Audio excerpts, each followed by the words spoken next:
Alam mo kapatid, ang prayer ko sa'yo lalo kang maging blessed. At kapag ikaw ay naging blessed na, maging blessing ka sa iba. Share ko lang po ng saglit. Tayo po ay naglilingkod kay Lord at ginamit tayo ng Panginoon para makapaghayag ng salita ng Diyos sa social media. Dumating sa point na maraming ginamit ng Panginoon para magkaroon tayo ng lupa po dito.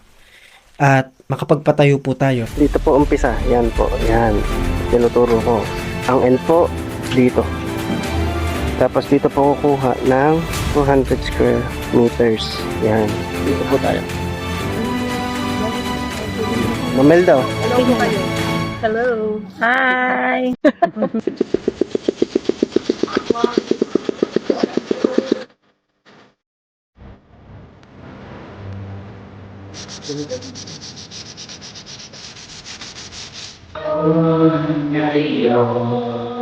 Pero nagkaroon ng isang matinding tragedy. Bagsakan lahat. I pray na maging maayos din yung kalapit ng iba.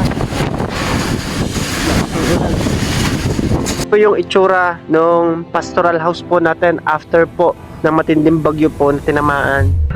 Wala po kami nasa bandang tapos ito yung mga itsura po. Kasi iba, kukunin pa po namin doon. Ito ay hindi madali.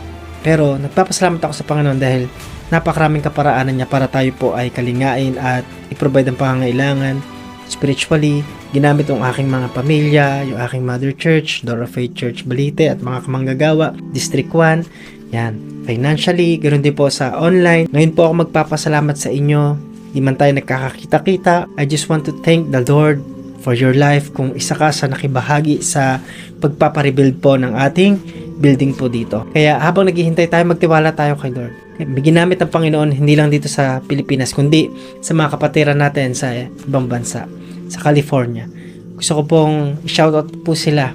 Isang way ng pagpapasalamat ko po kahit alam ko pong pagpapalain sila ng Panginoon kahit hindi ito gawin. Ang Philadelphia Fellowship, si Slen, si Sarah, God bless you mga kapatid. Ganoon din po doon sa unang dumalaw po sa amin, nakadistrito ko, District 9, Pastor Luis Bailon, God bless po.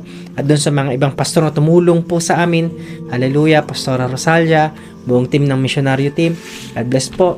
At isa-isa sa Body of Christ, yan, Pastor Bong, God bless po. Laking gulat ko po habang kami ay lumalakad sa pananampalataya, meron pong ginamit ng Panginoon habang nire-rebuild po yung ating house church. Kaya nga po nagkaroon tayo ng office po dito. Ito po yung sukli ko po dun sa mga bagay na ginamit ng Panginoon na mga kapatiran natin online para mabuild po natin ito. Makapag-release tayo ng mga pag-aaral, prayer, fasting, doctrinal, live. Gusto ko pong ibalik po ito ng merong pagpapasalamat sa Panginoon. Kasi ginawa ko to una ng walang kapalit, ng walang monetization.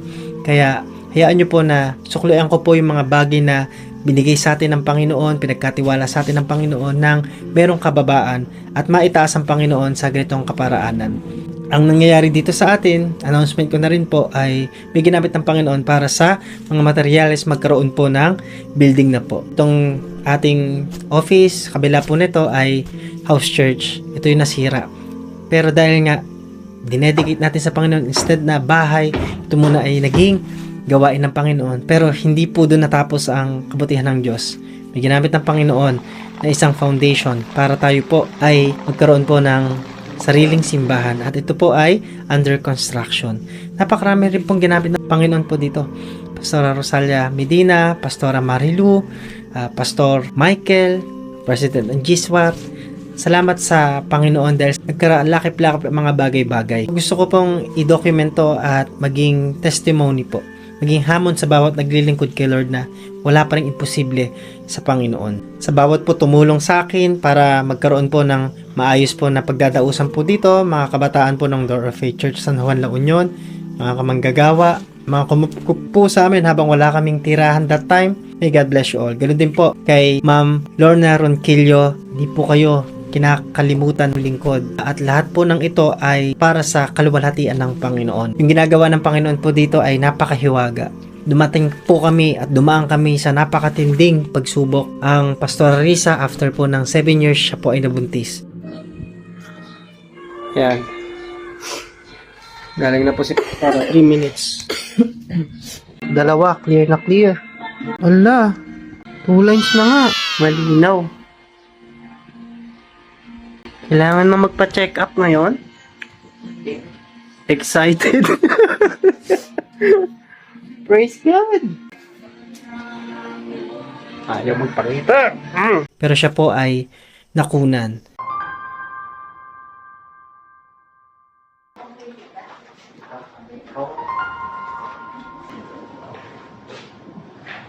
Yan, ikat ko lang po kayo mga kapatid. At this moment po, na-record ko na po ito at nakakapag-video na ako ng hindi po umiiyak kasi from March 2025 po talagang dumating ako sa matinding lungkot po. Kasi po nung na-announce po ng Pastora Risa ay nabuntis na, ang nanay ko naman po ay namatay sa parehong pong month po na yan. March po yan at 2 araw lang namatay ang nanay ko. Sabado, tapos Linggo, yun, magpipreach ako. So yun, sobrang tindi. Kaya hindi ko ma-share sa inyo. Ilang beses ko rin pong tinry na i-record po. Ito yung dahilan bakit po hindi ako makapag-post, hindi tayo maging active kasi nagkasabay-sabay. Tapos pa si Pastor Arisa, tapos nabagyo po tayo at nag-rebuild tayo. Thank God kasi po, naipapatotoo ko po sa inyo to. Darating yung time po, kaya ako dinodocument ito. Pagdating po sa marriage namin, breakthrough po yun. Tagal po namin hinintay, 7 years. Oops, teka. 7 years is healing, completion. Pwedeng buntis uli ang pastora, sabi ng doktor. Kasi nga po, napakabilis niya na mabuntis. Kaya yun po, sama niya po sa prayer at napakasaya po nun. Prayer po namin yun nung kami po ay kinasal. So yun lang mga kapatid. God bless po. Salamat sa mga prayers ninyo. Salamat sa mga tulong po ninyo. God bless you all mga kapatid. Salamat po pala sa nagbigay sa akin nito. Sila Ate Len, Ate Sara sa California. God bless you mga kapatid. At may mga parating pa. Magamit mga bagay po na yan para sa kalwalhatian ng Panginoon. Pray po na patuloy po tayo maglingkod kay Lord even online.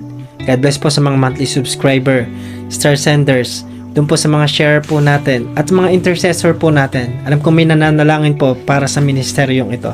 God bless you mga kapatid sa 3 platform po natin na sinashare po natin ng gospel at sa lahat ng nakikibalikan po para sa gawaing ito. Bawat na pupunta po natin pagdating po dito sa online, camera, microphone, kung may bibigyan pa ng pagkakataon na tayo po ay makapag-improve in live streaming, so be it.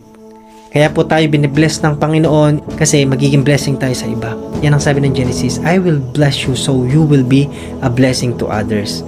And God is able to bless you abundantly so you will be abundant in good works. Tandaan nyo mga kapatid, a generous person will prosper.